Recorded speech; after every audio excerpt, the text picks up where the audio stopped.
ನಮ್ಮ ಕತ್ರಗುಪ್ಪೆಯಲ್ಲಿ ಈ ತರ ಜೊನ್ನೆಯಲ್ಲಿ ಇಡ್ಲಿ ಕೊಟ್ಟು ಅದ್ರ ಮೇಲೆ ನೀರ್ ಚಟ್ನಿ ಹಾಕೋದಲ್ದೆ ಗೀ ಪುಡಿ ಇಡ್ಲಿ ಕೂಡ ಸಕ್ಕತ್ತಾಗಿರುತ್ತೆ. ಇಡ್ಲಿ ಅಂತೂ ಬಹಳ ಸಾಫ್ಟ್ ಆಗಿರುತ್ತೆ ಅಂತಾನೆ ಹೇಳ್ಬೋದು. ಯಾವ್ದಪ್ಪ ಈ ಜಾಗ ಅಂದ್ರೆ ಕತ್ರಗುಪ್ಪೆ ಕಾಮಾಖ್ಯ ಥಿಯೇಟರ್ ಎದುರುಗಡೆ ಇರೋ ತಿಂಡಿಗೂಡು ಅನ್ನೋ ಈ ಜಾಗಕ್ಕೆ ರೀಸೆಂಟ್ ಆಗಿ ವಿಸಿಟ್ ಮಾಡಿದ್ದೆ. ಇಲ್ಲಿ ನಿಮ್ಗೆ ತಟ್ಟೆ ಇಡ್ಲಿ ಮತ್ತೆ ಚಿಕ್ಕ ಇಡ್ಲಿ ಎರಡು ಕೂಡ ಸಿಗುತ್ತೆ ಗುರು.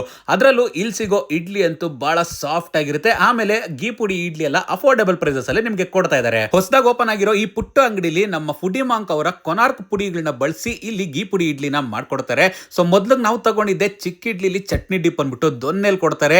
ತಿಂತಾ ಇದ್ರೆ ಟೇಸ್ಟ್ ವೈಸ್ ಅಂತೂ ಸಕ್ಕದಾಗಿತ್ತು. ಚಟ್ನಿ ಅಂತೂ ಫಿದಾ ಬೆಗ್ಗುರು ಆ ತರ ಇರುತ್ತೆ. ಇನ್ನು ನೆಕ್ಸ್ಟ್ ನಾನ್ ಟ್ರೈ ಮಾಡಿದ್ದೆ ಇವರ ಗೀ ಪುಡಿ ತಟ್ಟೆ ಇಡ್ಲಿ ಅಂದ್ಬಿಟ್ಟು. ಸಾಫ್ಟ್ ಆಗಿರೋ ತಟ್ಟೆ ಇಡ್ಲಿ ಮೇಲೆ ಕೊನಾರ್ಕ್ ಅವರ ಪುಡಿನ ಹಾಕಿ ಅದ್ರ ಮೇಲೆ ತುಪ್ಪ ಹಾಕ್ಬಿಟ್ಟು ಗಟ್ಟಿ ಚಟ್ನಿ ಜೊತೆಗೆ ಸರ್ವ್ ಮಾಡ್ತಾರೆ. ಇಡ್ಲಿ ನೋಡ್ಬೋದು ನೀವೇನೆ ಬಹಳ ಮೃದುವಾಗಿದೆ. ಇನ್ನು ಕೊಟ್ಟಿರೋ ಚಟ್ನಿ ಒಟ್ಟಿಗೆ ತಿಂತಾ ಇದ್ರೆ ಅಂತೂ ಸೂಪರ್ ಆಗಿತ್ತು ಗುರು.